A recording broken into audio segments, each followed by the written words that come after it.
네, 오늘은 우리 연말 기도 주일 끝나는 날이어서 일주일 동안 들은 말씀을 생각하는 의미에서 시편 136편 1절에서 26절에 있는 말씀을 본문으로 해서 감사는 믿음의 절정이다 라는 제목으로 하나님 말씀을 함께 나눠보도록 하겠습니다. 여러분 성경책은 시편 136편을 좀 펴놓으시면 좋겠습니다. 감사는 믿음의 절정이라는 제목으로 주의 말씀을 잘 전하도록 하겠습니다. 그럼 지난 일주일 동안 연말기도 주일 새벽마다 또 저녁마다 귀한 말씀을 들으셨는데 보통 연말기도 주일은 이렇게 우리가 회개하고 1년을 마무리하는 1년 뒤돌아보는 일주일의 기간이었죠. 이제 진심으로 하나님을 만나고 회심을 경험하고 우리의 죄를 다 버렸기 때문에 이 안식일은 하나님의 감사, 하나님께 감사하는 그런 안식일이 되었으면 좋겠습니다. 왜냐하면 우리의 죄와 우리의 모든 허물이 용서받았기 때문이죠. 여러분 이 사람이 혹시 누군지 아십니까? 여기 왼쪽에 있는 사람. 되게 유명한 사람인데요. 영국의 이론 물리학자이고 세계 최고의 석학입니다. 아마 한 번쯤은 들어보셨을 텐데 이름이 스티븐 호킹 박사. 정말 유명한 박사님입니다. 좀 장애를 갖고 계시지만 아주 뛰어난, 머리가 뛰어난 아주 위대한 박사님이십니다. 요 옆에 있는 이 야구선수 혹시 누군지 아십니까? 1903년도에 출생한 야구선수인데요. 미국의 메이저리그가 있지 않습니까? 메이저리그라는 야구팀의 역사상 가장 유명한 선수라고 합니다. 말로 홈런 1위, 장타력은 3위, 타점은 5위 등등 성적도 되게 대단한데 이 사람이 유명한 이유는 정말 건강했대요. 철인같이 약 4년 동안, 14년 동안 2130경기를 한 번도 빠지지 않고 출전했다고 합니다. 그러니까 매번 출전해가지고 눈이 오나 비가 오나 뭐 감기 걸려오나 상관없이 매번 출전해서 열심히 경기를 했대요. 이 사람 이름 혹시 뭔지 아세요? 루게릭이라는 분입니다. 많이 들어보셨죠? 네, 이 루게릭 병을 최초로 알았던 사람이 이분이에요. 그래서 이분의 이름을 따서 루게릭 병이라는 병이 명명이 됐는데 그 병이 뭐냐면 운동신경세포가 사멸되는 병입니다. 쉽게 말하면 점점점 이제 손과 발이 힘이 없어지고 근육이 말라가면서 아무것도 못하게 축 처지고 그걸 루게릭병이라고 그러는데 이 야구 선수가 그 병을 걸렸다고 해요. 최초로. 그래서 이 병이 발생한 지 2년 만에 이 루게릭 선수는 죽었습니다. 몇 살에 죽었냐면 38살에 병이 발병해요. 제가 올해 40인데 38살에 발병하고 딱 제 나이 때 40살에 죽었다고 합니다. 이 운동선수에게 이 병은 참 치명적이죠. 아까 봤던 이 스티븐 호킹 박사님도 루게릭병에 걸렸어요. 21살 때. 지금도 불치병에 속합니다.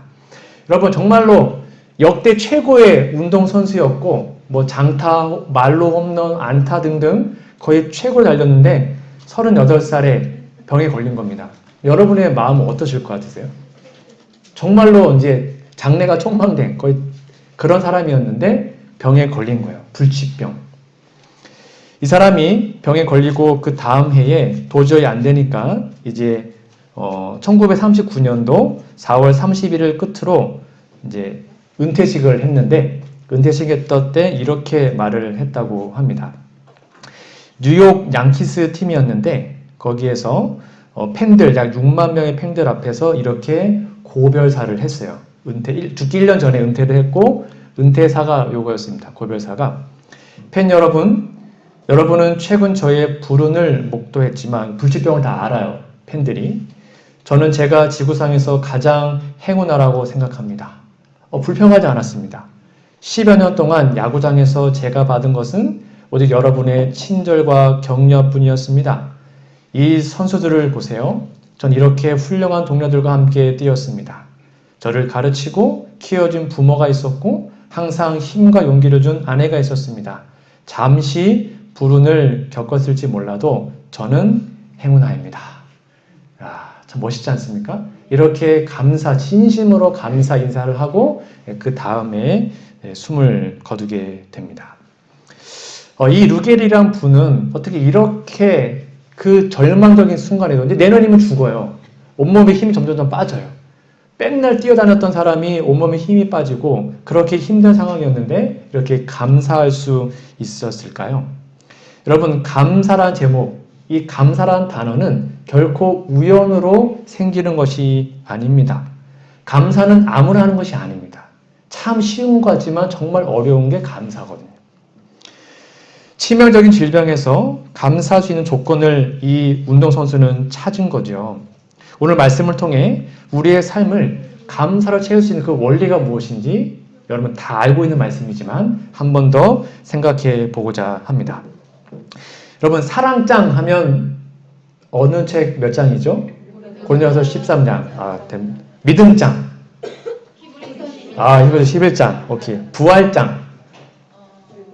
고린도전서 15장입니다. 그러면 감사장은 어디일까요? 물론 그것도 감사하지만 성경에서 한 장에 감사하라, 감사하라, 감사하라가 제일 많이 나온 장이 오늘 본문 말씀입니다. 시편 136편에 있는 말씀이 감사하라 말은 제일 많이 나와요. 한 장을 통틀어서. 몇 개만 좀 읽어드릴게요. 너무 길기 때문에. 그럼 앞에 있습니다. 여호와께 감사하라. 그는 선하시며 그 인자하심이 영원하미로다. 모든 신에 뛰어나신 하나님께 감사하라. 그 인자하심이 영원하미로다. 지혜로 하늘을 지으신 이에게 감사하라. 그 인자하심이 영원하미로다. 이거 좀 같이 읽어볼까요? 시작. 강한 손과 펴신 팔로 인도하여 내신 이에게 감사하라.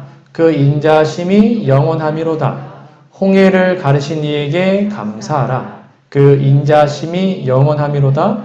이스라엘로 그 가운데로 통과하게 하신 이에게 감사하라. 그 인자하심이 영원하미로다. 계속 반복되고 있습니다. 우리를 우리의 대적에게서 건지신 이에게 감사하라. 그 인자하심이 영원하미로다.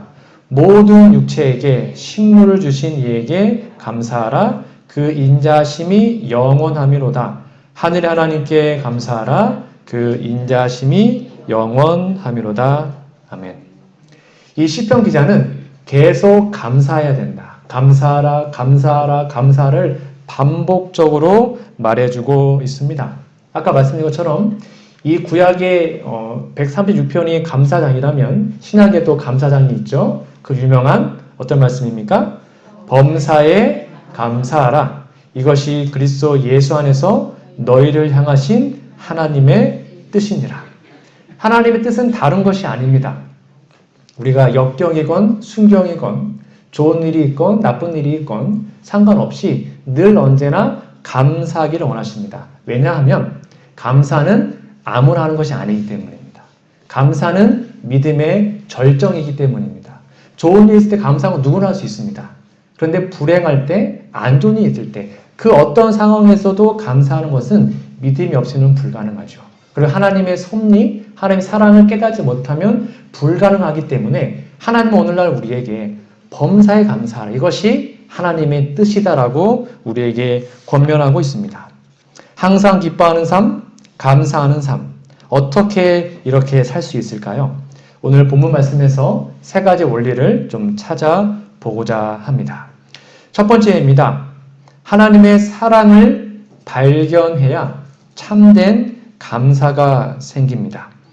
우리 136편 1절부터 보시면 계속 반복되는 문구가 나오죠. 여호와께 감사하라. 그 인자하심이 영원함이니라. 하늘 하나님께 감사하라. 그 인자하심이 영원함이니라. 여기 두 가지가 계속 반복되어 나옵니다. 감사하라. 그 이유가 뭐래요? 인자하심이 영원하기 때문입니다. 여기 인자라고 표현된 것은 제가 언약 공부할 때 말씀드린 것처럼 구약에서 헤세드라는 단어가 있습니다. 헤세드. 그게 인자, 사랑, 인애, 축복 이런 거 다 번역이 돼요. 그래서 이 인자라는 단어는 언약적 사랑을 말합니다. 이거를 거의 신약적 언어로 바꿔보면 아가페 사랑을 표현한 단어와 같은 것입니다. 그러니까 우리가 하나님께 감사하는 이유는 다른 것이 아니라 우리를 건져주시고 구원하시고 창조하셨는데 그 이유가 바로 그분의 사랑 때문인 것이죠. 근데 그 사랑이 그냥 사랑이 아니에요.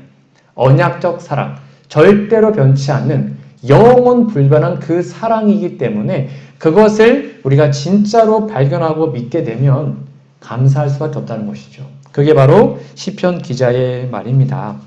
이 시편 저자는 범사의 모든 일에 감사가 나올 수 있도록 하나님의 사랑을 경험했고 그 사랑을 우리도 맛보기를 소원했던 것이죠. 여러분 그렇지 않습니까?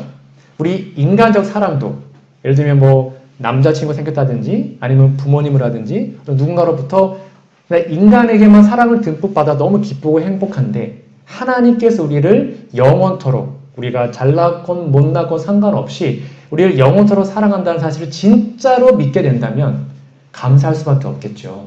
이게 바로 다윗의 마음이었던 것입니다. 오늘 시편 136편은 그 사실을 고백합니다.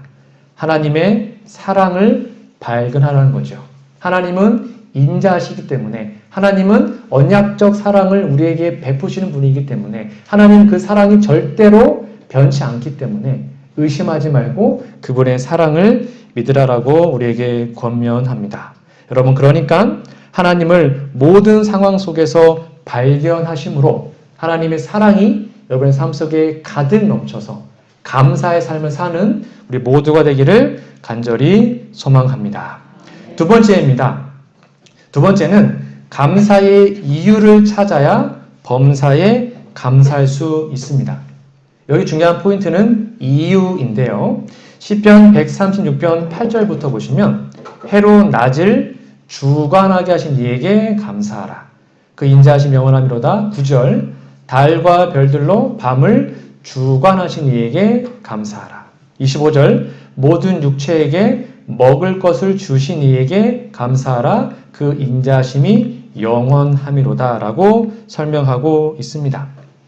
여러분 감사의 이유, 이 감사 이유를 찾는 게 참 쉽지가 않습니다. 왜냐하면 두 가지의 큰 이유가 있는데요. 첫 번째는 왜 우리가 범사에 감사히 힘들까? 하나님께 감사히 왜 우리가 힘들까? 첫 번째는 너무 평범하고 익숙하며 당연한 것들이기 때문입니다. 이게 오늘 이제 교과라고 좀 일맥상통하는데요. 해가 뜨는 거, 여러분 아침에 오늘 해가 떴습니다. 해 뜨는 거 보고 하나님 너무 감사합니다. 이렇게 막 감사하셨나요? 아침에 물을 드셨잖아요. 이 귀한 물 감사합니다. 이렇게 물 드시나요? 안 그러지 않습니까? 근데 지금 아프리카에는 물 못 먹는 애들이 수두룩하거든요. 진짜로. 아프리카는 물 못 먹어서 정말 똥물 먹어요. 막 흙탕물 먹고. 우리는 정수기로 매일 물 먹잖아요. 막 감격해서 먹는 사람은 없죠. 이렇게 너무 평범하니까, 너무 당연하니까 그것을 진짜로 감사하지 않는 게 참 많이 있습니다. 여러분, 부모님이 자녀들에게 밥 해주는 게 당연한 게 아니지 않습니까? 얼마 전에 제 집사람이 이제 밥을 하는데 국수를 끓였습니다. 그 이제 혼자 힘드니까 야 김지환 이리 와. 이제 지환이 뭐 국수를 이렇게 휘 저어라 그래서 붙으면 안 되니까 정확하게 20초 하더니 힘들어 안 할래. 그래서 지방으로 가버렸습니다. 부모가 자녀에게 밥 해주는 게 당연합니까? 당연하지 않잖아요. 얼마 전에 저희 차를 좀 바꿨습니다. 제가 돈이 별로 없지 않습니까? 그래서 부모님 찬스를 썼습니다. 저희 아이들이 3명이다 보니까 차가 좀 좁아서 이제 카니발로 이제 바꿨는데 저희 아버지 차도 카니발이십니다. 15년 전에 샀어요. 지금 막 다 찌그러지고 그런 차입니다. 근데 제 차는 그나마 좀 좋은 차를 샀어요. 근데 얼마나 죄송한지 그 차를 저에게 주시면서 같이 사진을 찍었거든요. 근데 나란히 차를 놨는데 아들 차는 삐까뻔쩍. 근데 아버지 차는 다 낡아가지고 찌그러져 있고. 근데도 그게 행복하시다는 거예요. 너무 기쁘시다는 거예요. 근데 아들내미는 그냥 그게 당연한 줄 알고 살아가는 참 불효자죠. 여러분, 이렇게 너무나 평범하고 너무나 익숙한 것들이 참 많이 있는데 그것 또한 감사의 조건인 것입니다. 정말이에요. 그거는 하나님께 우리에게 주신 은혜인데 그걸 너무 모르기 때문에 감사할 줄 모르고 살죠. 미국에서 심리학 실험을 했습니다. 한 블록을 정해서 매주 $100, 우리로 얘기하면 13만 원 정도 됩니다. 환산하면 14만 원어치의 돈을 한 블럭에 있는 마을 집 앞에다가 이렇게 매주 줬다고 합니다. 근데 첫 번째 주에는 사람들 반응이 이거 왜 주세요? 뭐 해요? 왜 줘요? 막 이렇게 했다고 해요. 근데 2주째 되니까 이러한 사실이 이제 소문이 퍼지게 된 겁니다. 그래서 참 감사하다 그런 마음을 가졌대요. 3주째 되니까 이 블럭에 사는 사람들이 기대감을 갖게 됩니다. 오늘도 14만 원 또 주겠지. 기대감을 갖고 살아요. 이제 4주째가 되니까 항상 100달러 14만 원이 들어오니까 뭐 그냥 당연하듯이 그렇게 생활을 했대요. 그래서 드디어 5주째가 되었습니다. 항상 돈을 줬던 한 노신사가 이제 마을을 지나가는데 이때는 돈도 없이 그냥 돈도 안 주고 그냥 지나갔습니다. 그때 마을 사람들 어떻게 했을까요? 왜 안 주냐고! 오늘 돈 줘야지 왜 안 주냐고! 그러니까 이 노신사가 이렇게 얘기했답니다. 아니 주는 것도 내 마음이고 안 주는 것도 내 마음인데 이 돈 제 돈 아닙니까? 이렇게 얘기를 했다고 합니다. 사람들이 이렇다는 것입니다. 얼마 전에 한 유명한 영화가 있었는데 여기에 유명한 대사가 이런 대사가 나옵니다. 호의가 계속되면 그게 권리인 줄 알아요. 너무 잘해주면 계속 잘해주면 그게 당연한 거로 생각하는 겁니다. 하나님 우리의 삶에 늘 언제나 함께 하시고 우리를 지켜주시고 보호하시고 이렇게 코로나19가 창궐한 이 땅에서도 우리를 함께 하시고 건강하게 지켜주시고 보호하시고 먹고 살게 해주시고 그런데 그게 너무 당연한 줄 아는 거예요. 많은 사람들이. 근데 우리가 조금만 생각해 보면 얼마나 하나님의 손길이 감사한지 모릅니다. 우리가 먹는 물, 공기, 햇빛, 비 등등 이러한 모든 것들이 당연히 우리에게 주어진 것이 아니라는 사실을 기억해야 하는 것이죠. 지금도 세상에 수많은 사람들이 우리가 당연한 것들을 얻지 못해서 불행하게 정말 어렵게 사는 분들이 참 많이 있거든요. 그렇게 당연한 것들이 너무 익숙해질 때 다시 한번 주님의 사랑을 기억하고 감사하는 우리 모두가 되기를 간절히 소망합니다. 구약 당시에 이스라엘 백성들의 가장 큰 문제가 무엇이었을까요? 오늘 교과에도 배운 것처럼 40년 동안 그들이 광야에서 생활했습니다. 한마디로 그들은 감사 불감증이었습니다. 애굽에서 출애굽을 하고 홍해를 건너고 침례를 받고 낮에는 구름 기둥 다 구름 쳐가지고 시원하게 해주고 밤에는 불 기둥 추우니까 따뜻하게 해주고 독사들 정말 우글우글해요. 독사 다 막아주시고 발도 불트지 않고 옷도 헤어지지 않고 만나가 그게 천사의 음식이래요. 하늘에서 먹을 수 있는 음식을 미리 맛보게 해주시고 얼마나 감사합니까? 근데 40년 동안 그들의 삶의 모습은 뭐였어요? 가는 곳마다 불평. 불평. 만나 싫어요. 나 애국 음식 주세요. 고기 주세요. 마늘 주세요. 그게 그 당시에 이스라엘 백성들의 모습이었죠. 결국 어떻게 됐어요? 다 죽었거든요. 다 죽었어요. 감사를 잃어버렸기 때문에 다 죽었던 것이죠. 우리도 그럴 수 있습니다. 너무나 당연하다고 생각했던 그것들이 한순간에 우리에게서 사라질 수도 있다는 사실을 기억하시고 여러분 매일매일 생활하시면서 또는 하룻밤을 이제 밤에 자기 전에 주무시기 전에 오늘 감사할 일이 무엇인지 지금 잘하고 계시죠? 하나님께 기도하시고 하나하나 따져보셔서 너무 그 감사가 충만한 우리 모두가 되기를 간절히 소망합니다. 두 번째, 왜 우리가 범사에 감사하는 것이 어려울까? 두 번째는 아까 말한 것처럼 감사하는 이유를 찾는 것 자체가 익숙하지 않아요. 쉽게 말하면 감사는 습관인데 습관이 안 되어 있는 것입니다. 습관이.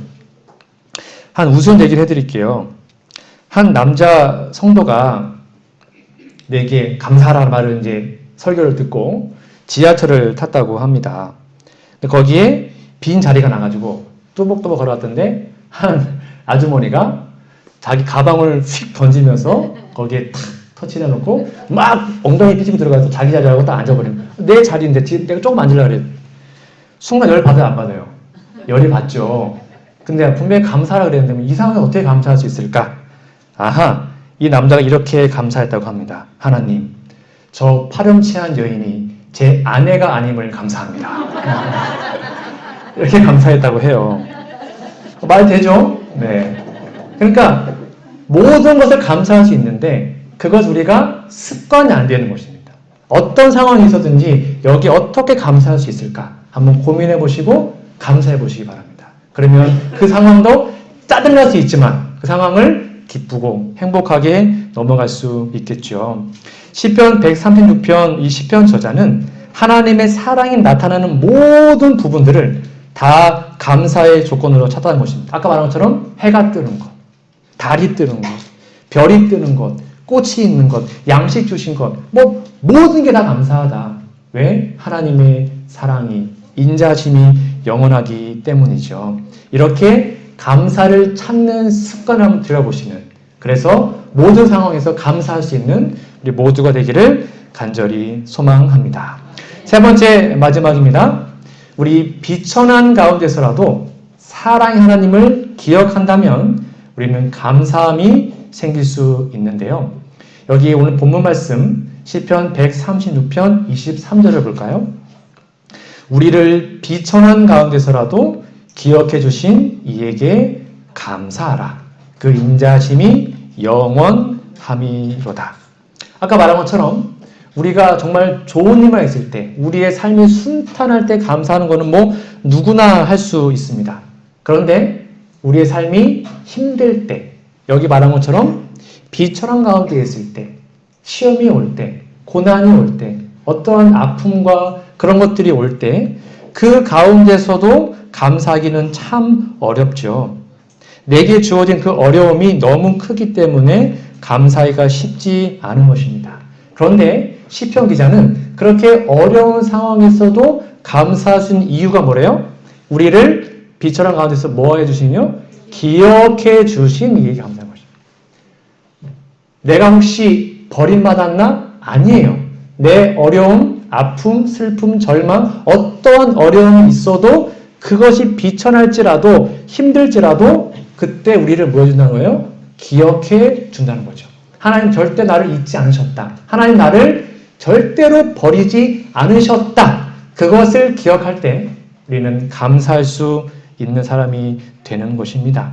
여러분 이 사실을 꼭 기억하시면 좋겠습니다. 한 귀한 목사님의 이야기를 좀 들려드리겠습니다. 이분이 손양원 목사님이라는 분입니다. 저희 교회 분은 아닙니다. 이분이 전남 여수 애양원 교회 담임 목사님이셨는데 좀 오래된 분입니다. 1902년도에 출생한 분이십니다. 1940년 9월 25일에 신사참배를 거부했다는 이유로 이제 감옥에 가서 약 6년 동안 옥살이를 합니다. 그러자 이제 생계가 어려우니까 이 목사님의 두 아들이 이제 돈을 벌어서 생계를 꾸려가게 되죠.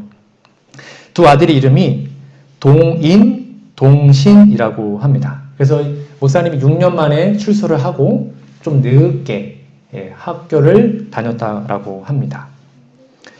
그러다가 이분이 아들입니다. 손동인, 손동신. 그러다가 1948년에 여수 순천 사건이 터졌는데 그게 뭐였냐면 거기에 있었던 같은 학교에 있는 좌익 단체의 한 학우들이 기독교를 믿는 사람들을 잡아 죽였던 일이 학교에서 벌어지게 됩니다. 그게 1948년 10월 21일이었는데 여기 손동인, 손동신 이 두 아들이 말 그대로 그 당시 학교에서 기독교 동아리의 회장으로 하나님을 잘 섬겼다라고 해요. 그러자 하나님을 반대했던 단체의 학생들이 쫓아와가지고 강목으로 때리고 총으로 머리를 때리고 해가지고 거의 반 죽을 만큼 때렸대요. 그러다가 이 동인이가 이제 형인데 죽기 직전에 나는 죽더라도 나는 구원받을 수 있는데 너희들 회개하고 하나님 믿어라. 죽기 전까지 예수님을 전했어요. 그러자 이 흥분한 좌익 학생들이 이들을 사격을 가했고 결국 가슴에 총을 맞고 죽었습니다. 그 옆에 있었던 이제 동생입니다. 손동신. 이 동생이 형이 죽는 걸 보고 나니까 너무 슬퍼서 울면서 다시 호소했대요. 왜 죄 없는 사람을 죽이냐? 이제라도 회개하고 예수를 믿어라 라고 얘기했는데 그러자 거기는 사람들이 동생마저도 총으로 쏴서 죽였습니다. 이때 나이가 형은 24살, 동생은 19살. 꽃다운 나이에 죽은 거죠.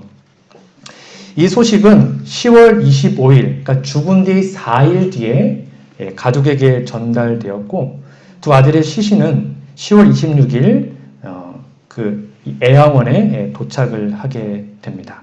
그리고 장례식은 반란군이 국군에 의해서 이제 진압된 뒤에 10월 27일 겨우 한 6일 만에 겨우 이렇게 시신을 수습해가지고 장례식을 치러줬습니다. 저도 이제 자녀를 키우는 부모로서 만약에 꽃다운 정말로 이제 장래가 촉망된 두 아들이 한꺼번에 죽었어요. 여러분이 부모라면, 아니 부모님이시면, 만약 여러분의 자녀 그렇다면 어떻게 하시겠습니까? 그 장례식장에서. 이 목사님이 그 장례식장에서 이렇게 얘기를 했어요. 답사를 하나님께 올려드렸습니다. 한번 잘 보시기 바랍니다. 순교자 손양원 목사님의 9가지 감사입니다. 이게 장례식장에서 말한 거예요. 그 사실 기억하고 한번 들어보세요. 나 같은 죄인의 혈통에서 순교의 자식이 나게 하셨으니 하나님께 감사합니다. 허다한 많은 성도 중에서 어찌 이런 보배를 주께서 하필 내게 맡겨주셨는지 주께 감사합니다. 삼남 삼녀 중에서도 가장 아름다운 두 아들을 바치게 하셔서 감사합니다. 한 아들 순교도 귀하거늘 하물며 두 아들이 함께 순교했으니 더욱 감사합니다. 예수 믿다가, 쉽게 말하면 예수님 잘 믿다가 나중에 죽어도 큰 복이라 하거늘 전도하다 총살 순교 당했으니 주님께 더욱 감사합니다. 미국 가려고 준비하던 두 아들, 미국보다 더 좋은 천국 갔으니 안심되어 감사합니다. 내 아들 죽인 원수를 회개시켜 아들 삼고자 하는 사랑하는 마음 주신 하나님께 감사합니다. 그러니까 자신의 아들을 죽인 그 원수를 양자 삼았던 거죠. 내 아들의 순교의 열매로 무수한 천국의 아들들이 생길 것을 생각하니 감사합니다. 마지막 9번째입니다. 이 같은 역경 속에서도 하나님의 사랑을 깨닫고 신혜를 찾는 기쁜 마음, 여유 있는 믿음을 주시니 감사합니다. 저 이걸 이제 보면서 저도 똑같은 목사이지만 난 이럴 수 있을까? 여러분, 이게 정말 가능한 감사의 모습입니까? 근데 이 분은 이렇게 하나님께 진심으로 감사했습니다. 역경 중에도 감사하는 것. 이게 바로 믿음의 절정인 것이죠. 이것이 바로 하나님을 진짜 믿는 것이죠. 이것이 바로 우리가 가야 하는 감사의 모습인 것입니다. 우리는 과연 이러한 감사를 드릴 수 있는지요? 범사에 감사하라. 그 범사는 좋은 일이건 나쁜 일이건 다 똑같이 어떤 상황에도 하나님의 그 인자하심과 인도하심과 사랑을 기억할 때 우리는 감사할 수 있는 것입니다. 시대소망 224페이지입니다. 여러분, 제가 정말 좋아하는 말씀인데요. 한번 좀 같이 보실까요? 잘 보세요.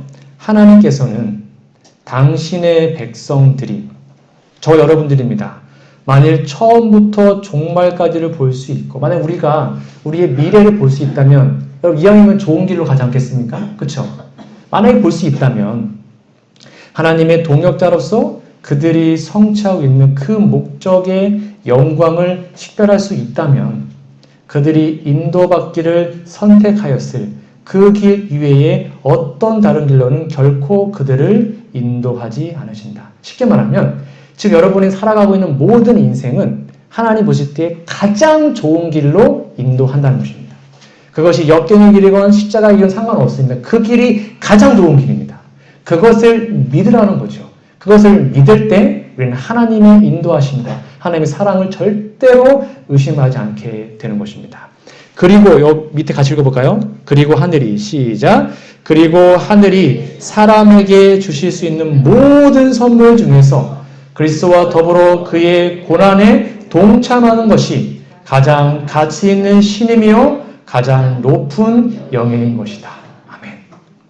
우리를 비록 때로는 고난의 길로 십자가 길로 인도하시지만 그것이 우리를 가치 있다라고 말씀해 주시고 우리에게 가장 높은 영예를 주시는 하나님의 손기름을 기억할 때 우리는 역경 중에도 고난 중에도 하나님께 감사할 수 있을 것입니다. 이러한 아름다운 모습이 우리의 마음속에 꼭 회복되기를 진심으로 소망합니다. 말씀의 결론 맺겠습니다. 오늘 저는 감사는 믿음의 절정이다라는 제목으로 말씀을 드렸는데요. 오늘 말씀을 요약해 드리겠습니다. 우리가 범사에 감사의 삶을 살려면 첫 번째, 하나님의 사랑을 발견해야 감사할 수 있습니다. 사랑을 진심으로 믿고 경험하시고 발견하시기 바랍니다. 두 번째, 감사의 이유를 찾아야 범사에 감사할 수 있습니다. 감사하는 습관을 들이기 위해서 한번 훈련해 보시기 바랍니다. 세 번째, 비천한 가운데서라도 사랑 하나님을 기억한다면 범사에 감사할 수 있습니다. 물론 우리 삶이 어려울 수 있어요. 근데 그 길 동안 하나님께서 우리에게 인도하신 최고의 기름을 기억하시고 하나님께 감사하는 우리 모두가 되시기를 소망합니다. 여러분, 감사는 믿음의 절정입니다. 이러한 놀라운 믿음의 절정, 감사의 삶이 저와 우리 모두의 삶이 되기를 바라고 2021년이 약 한 달 남았습니다. 1년을 다시 한번 뒤돌아보시면서 하나님께 감사하는 우리 모두가 되기를 바라며 오늘 말씀을 마치도록 하겠습니다.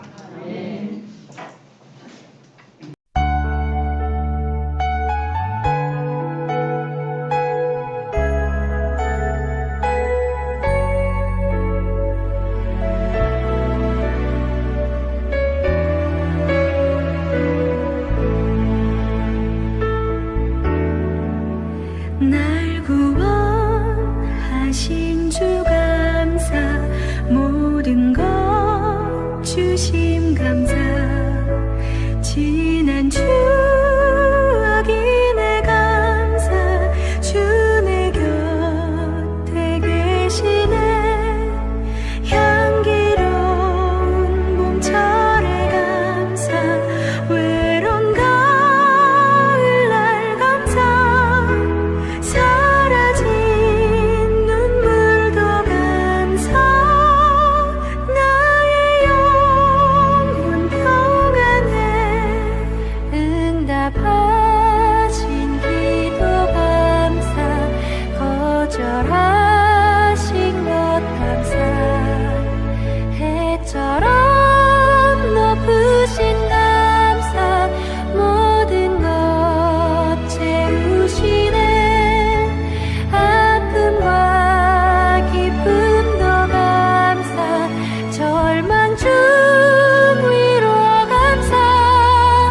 증량 못할 은혜 감사, 크신 사랑 감사해.